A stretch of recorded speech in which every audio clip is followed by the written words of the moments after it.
Assalamualaikum warahmatullahi wabarakatuh. Perkenalkan, nama saya Niwenda Utami dengan NPM 5019134. Saya berasal dari kelas 4E, Program Studi Pendidikan Guru Sekolah Dasar STKP PGRI Lubuk Linggau. Di dalam video kali ini, saya akan menjelaskan tentang pengembangan kurikulum 2013 untuk memenuhi tugas mata kuliah telaah kurikulum yang diampu oleh Bapak Tio Gusti Satria, Magister Pendidikan. Penyusunan kurikulum 2013 menitik beratkan pada penyederhanaan, tematik integratif yang mengacu pada kurikulum 2006 yang berdasarkan adanya beberapa permasalahan, yaitu sebagai berikut. Yang pertama, konten terlalu padat, materi yang terlalu luas, dan tingkat kesulitan yang tidak sesuai dengan perkembangan usia anak. Yang kedua, kurikulum tidak sepenuhnya berbasis pada kompetensi.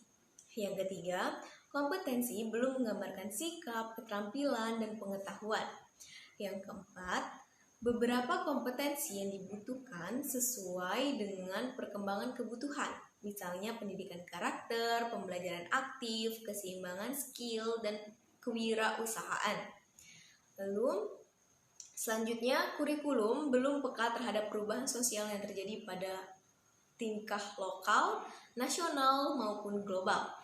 Lalu, standar proses pembelajaran belum menggambarkan urutan pembelajaran yang rinci. Kemudian, standar penilaian belum mengarahkan pada penilaian berbasis kompetensi. Dan yang terakhir, dengan KTSP itu memerlukan dokumen kurikulum yang lebih rinci lagi. Dasar pertimbangan pemerintah melakukan perubahan dalam pengembangan kurikulum 2013 adalah sebagai berikut.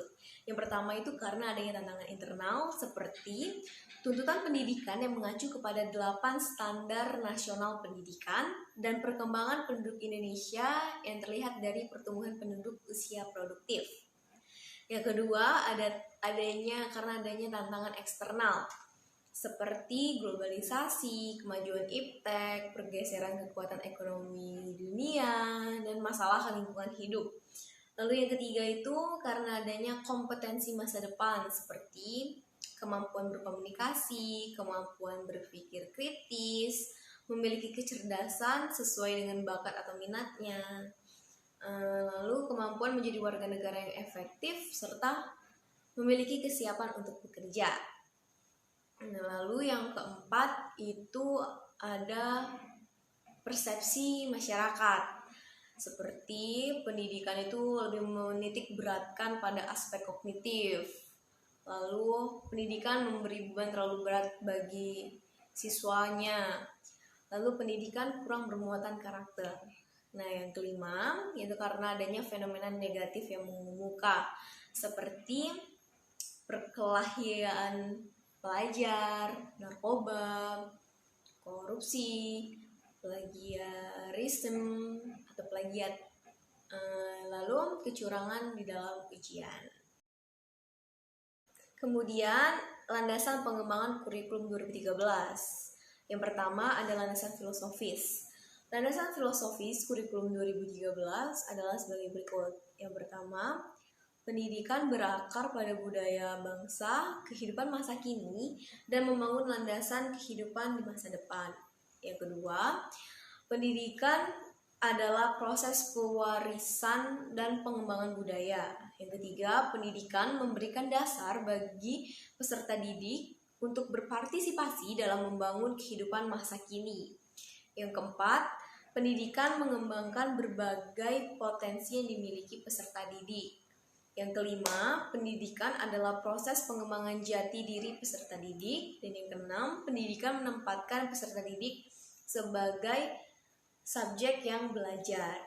Kemudian yang kedua, ada landasan yuridis. Landasan yuridis kurikulum adalah Pancasila dan Undang-Undang Dasar 1945 yang berupa Undang-Undang Nomor 20 Tahun 2003 tentang Sistem Pendidikan Nasional, Peraturan Pemerintah Nomor 19 Tahun 2005, dan Peraturan Menteri Pendidikan Nasional Nomor 23 Tahun 2006 tentang Standar Kompetensi Lulusan, dan Peraturan Menteri Pendidikan Nasional Nomor 22 Tahun 2006 tentang Standar Isi. Kemudian yang ketiga ada landasan konseptual yang berupa relevansi pendidikan, kurikulum berbasis kompetensi dan karakter, pembelajaran konseptual, pembelajaran aktif, lalu penilaian valid, utuh, dan menyeluruh. Kemudian yang keempat itu ada landasan teoritis.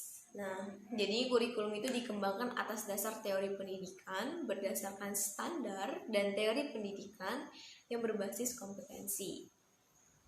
Jadi pendidikan berdasarkan standar adalah pendidikan yang menetapkan standar nasional sebagai kualitas minimal hasil belajar yang berlaku untuk setiap kurikulum. Standar kualitas nasional itu dinyatakan sebagai standar kompetensi lulusan. Kemudian yang terakhir, yang kelima itu adalah landasan empiris. Jadi di dalam satu sistem pendidikan, kurikulum itu bersifat dinamis serta harus selalu dilakukan perubahan dan pengembangan agar dapat mengikuti perkembangan dan tantangan zaman. Namun demikian, perubahan dan pengembangan kurikulum itu harus dilakukan secara terarah dan tidak asal-asalan. Rasional pengembangan kurikulum 2013. Yang pertama ada tantangan internal, sama seperti yang telah dijelaskan pada poin dasar pertimbangan pemerintah melakukan perubahan dalam pengembangan kurikulum 2013. Yang berbunyi yaitu tantangan internal antara lain terkait dengan kondisi pendidikan yang dikaitkan dengan tuntutan pendidikan yang mengacu kepada 8 standar nasional pendidikan. Kemudian faktor perkembangan penduduk Indonesia yang dilihat dari pertumbuhan penduduk usia produktif. Yang kedua, itu ada tantangan eksternal. Jadi, tantangan eksternal yang dihadapi oleh dunia pendidikan antara lain berkaitan dengan tantangan masa depan, kompetensi yang dibutuhkan atau diperlukan di masa depan, persepsi masyarakat, perkembangan pengetahuan dan pedagogi, serta berbagai fenomena negatif yang mengemuka. Lalu yang ketiga, ada penyempurnaan pola pikir. Jadi, pendidikan yang sesuai dengan kebutuhan masa depan hanya akan dapat terwujud apabila terjadi pergeseran atau perubahan pola pikir. Pergeseran itu meliputi proses pembelajaran seperti yang pertama, berpusat pada guru menuju berpusat pada siswa. Dari satu arah menjadi interaktif.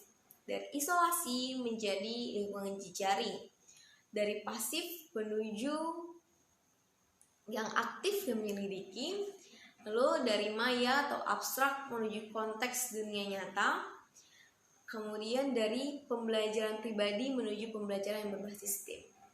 Kemudian yang keempat, itu ada penguatan tata kelola kurikulum. Jadi pada kurikulum 2013, penyusunan kurikulum itu dimulai dengan menetapkan standar kompetensi lulusan berdasarkan dengan kesiapan peserta didik, tujuan pendidikan nasional, dan kebutuhan. Setelah kompetensi ditetapkan, kemudian ditentukan kurikulumnya yang terdiri dari kerangka dasar kurikulum dan struktur kurikulum. Dan untuk silabus itu telah dikembangkan di tingkat nasional, sehingga guru memiliki kesempatan yang lebih dalam mengembangkan proses pembelajaran. Lalu yang terakhir, yang kelima, itu ada pendalaman dan perluasan materi. Jadi, berdasarkan hasil analisis PISA 2009 itu ditemukan bahwa dari 6 level kemampuan yang dirumuskan di dalam studi PISA, hampir semua peserta didik Indonesia hanya mampu menguasai pelajaran sampai 3 level saja.